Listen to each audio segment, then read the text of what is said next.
वह कोई काम धाम नहीं करता था। वह हर रोज शहर जाता था और किसी के भी घर में घुस जाता और जो भी सामान उसे वहां पड़ा हुआ मिलता वह उसे उठा लेता और उसी शहर में उसे बेचकर जो भी पैसे उसे मिलते उससे वह महंगे कपड़े खरीदता और वापस गांव आ जाता। अरे यार हरिया, ये बंटी तो दिन ब दिन अमीर ही होता जा रहा है। क्या तुम्हें पता है ये शहर जाकर ऐसा क्या काम करता है? नहीं भाई, अगर मुझे पता होता तो मैं भी अमीर ना बन जाता। बात तो तुम सही कहते हो भाई। चलो इसी से पूछते हैं कि ये ऐसा कौन सा काम करता है। फिर वे दोनों बंटी के घर आ जाते हैं। भाई हमें भी बताओ कि तुम ऐसा क्या काम करते हो, हम भी 2-4 रुपए कमा लेंगे। नहीं नहीं भाई, मैं जो व्यापार करता हूँ उसे करने के लिए बहुत ज्यादा दिमाग की जरूरत होती है। वो तुम दोनों के बस की बात नहीं है। तुम रहने ही दो। चलो अब तुम दोनों यहाँ से जाओ, मेरा सोने का वक्त हो रहा है। फिर मोती और हरिया हैरान परेशान होकर वहां से चले जाते हैं। भाई ऐसा कौन सा काम है जो रात में होता है?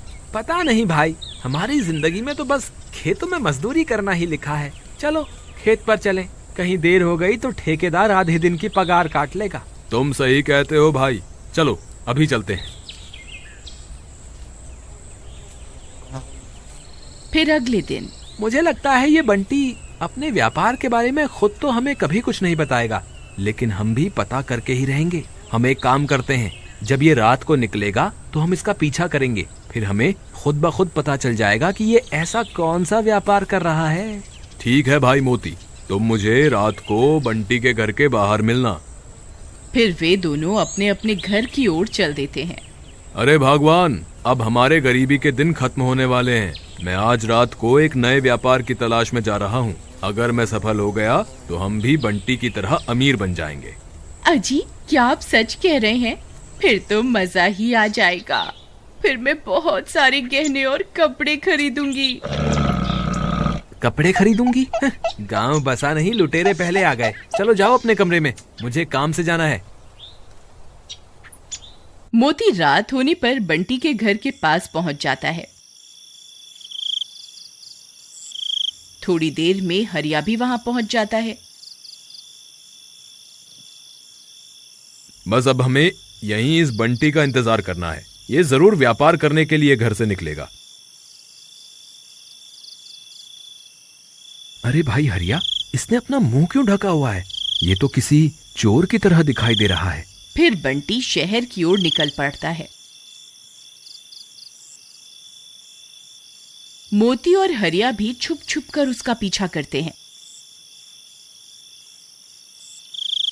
थोड़ी देर में वे लोग शहर पहुंच जाते हैं। बंटी इधर उधर देखता है और झट से एक घर में घुस जाता है। अरे भाई, ये किसके घर में घुस गया? फिर वे वहीं छुप छुप कर उसका इंतजार करने लगते हैं। थोड़ी देर के बाद बंटी उस घर से निकलता है तो वे उसे देखकर हैरान रह जाते हैं।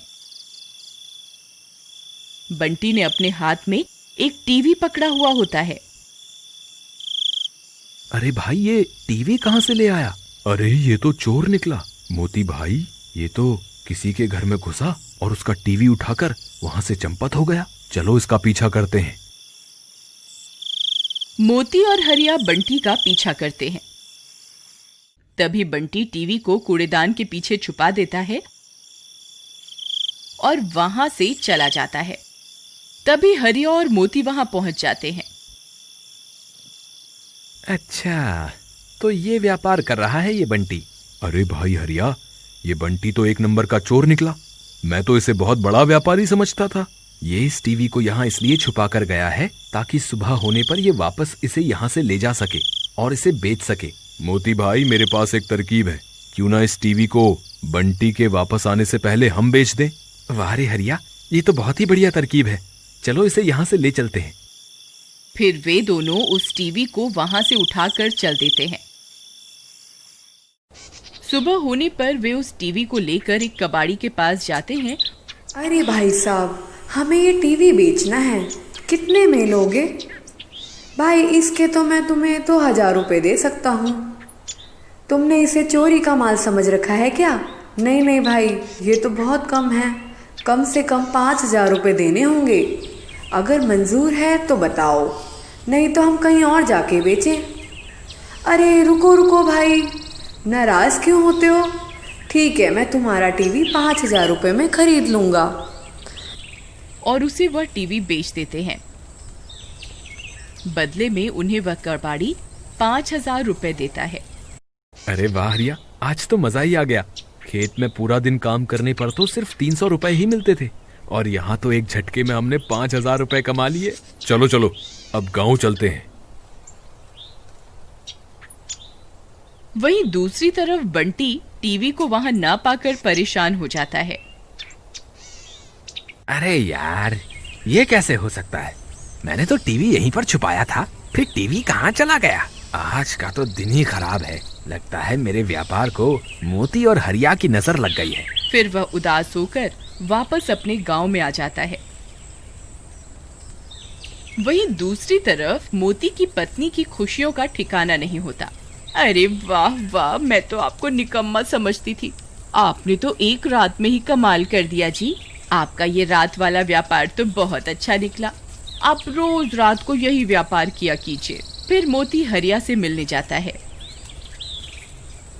अरे भाई हरिया, कल तो मजा ही आ गया। मेरी पत्नी तो खुशी के मारे फूल ही नहीं समा रही। हम आज रात फिर से इस बंटी का पीछा करेंगे। रात होने पर बंटी फिर से शहर के लिए निकलता है। मोती और हरिया फिर से उसका पीछा करते हैं। बंटी फिर से उसी घर में घुसता है। अब की बार वह अपने साथ एक साइकिल उठाकर ले आता है और वहां से भाग जाता है। मोती और हरिया भी उसका पीछा करते हैं। बंटी साइकिल को पार्क में बनी झाड़ियों के पीछे छुपा देता है और वहां से भाग जाता है। फिर मोती और हरिया वहां पहुंच जाते हैं। अरे वाह वाह, आज तो इस बंटी ने कमाल कर दिया। ये साइकिल कम से कम 10,000 रुपए में तो बिक ही जाएगी। वे दोनों उस साइकिल को वहां से उठाकर चल देते हैं।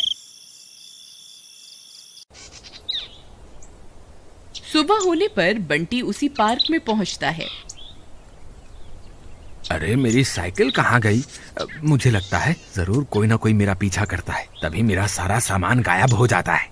वहीं दूसरी तरफ मोती और हरिया साइकिल कबाड़ी वाले को बेच देते हैं और बदले में पैसे पाकर खुशी से फूले नहीं समाते। अगले दिन रात होने पर अरे यार हरिया, आज तो ये बंटी चोर घर से निकल ही नहीं रहा। अब क्या करें? एक काम करते हैं, इसको छोड़ो, हम खुद ही चोरी करने चलते हैं। फिर वे दोनों खुद ही चोरी करने के लिए शहर निकल पड़ते हैं और उसी घर में घुस जाते हैं। अब की बार बंटी उनका पीछा करता है।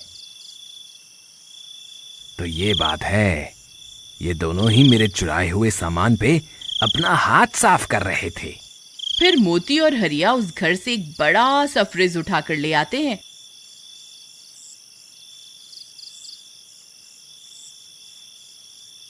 और एक जगह पर जाकर उसे झाड़ियों के पीछे छिपा देते हैं और वहां से चले जाते हैं। फिर बंटी वहां पहुंचता है और उस फ्रिज को वहां से गायब कर देता है। सुबह होने पर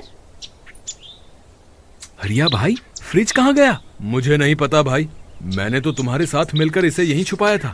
तुम ज्यादा समझदार मत बनो हरिया। मुझे लगता है तुम अकेले ही सारा मुनाफा हड़पना चाहते हो। कहीं तुमने अकेले ही तो उस कबाड़ी से इस फ्रिज का सौदा नहीं कर लिया? नहीं नहीं भाई, यकीन ना हो तो चलो उस कबाड़ी के पास ही चलकर पूछ लें। फिर वे दोनों उस कबाड़ी के पास जाते हैं तो हैरान रह जाते हैं। बंटी पहले से ही उस कबाड़ी को फ्रिज बेच रहा होता है। क्यों भाई बंटी, यही है तुम्हारा व्यापार? तुम तो एक नंबर के चोर निकले।